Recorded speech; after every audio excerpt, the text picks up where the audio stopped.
ನೋಡ್ತಾ ಹೋಗೋಣ. ಆದಾಯ ತೆರಿಗೆ ತಿದ್ದುಪಡಿ ಮಸೂದೆ ನಂಬರ್ 1.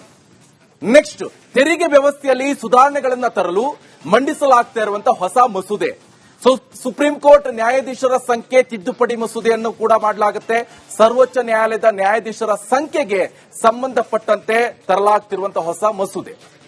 ಜನನ ಹಾಗೆ ಮರಣಗಳ ನೋಂದಣಿ ತಿದ್ದುಪಡಿ ಈ ಮಸೂದೆ. ಈ ನೋಂದಣಿ ಪ್ರಕ್ರಿಯೆಗಳನ್ನ ಕಟ್ಟುನಿಟ್ಟುಗೊಳಿಸಲು ಉದ್ದೇಶಿಸಲಾಗಿರುವಂತಹ ಮಸೂದೆ ಇದಾಗಿರುವಂತದ್ದು.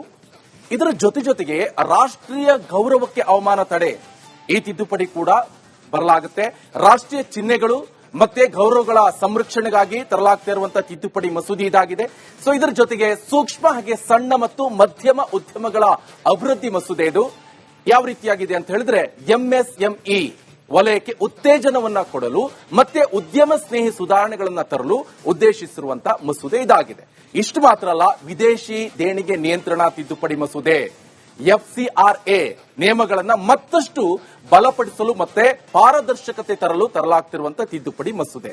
ಇದರ ಜೊತೆಗೆ ವಿಕಸಿತ್ ಭಾರತ ಶಿಕ್ಷಣ ಅಧಿಷ್ಠಾನ ಮಸೂದೆ ಶಿಕ್ಷಣ ವಲಯದಲ್ಲಿನ ಸುಧಾರಣೆಗಾಗಿ ರೂಪಿಸಲಾಗಿರುವಂತಹ ಮಸೂದೆಯಾಗಿದ್ದು ಜಂಟಿ ಸಮಿತಿಯ ಪರಿಶೀಲನೆಯಲ್ಲಿ ಇರುವಂತದ್ದು. ಇವೆಲ್ಲವೂ ಕೂಡ ನಾಳೆ ಮಂಡನೆ ಮಾಡಲಿದ್ದಾರೆ ಕೇಂದ್ರ ಸರ್ಕಾರದ.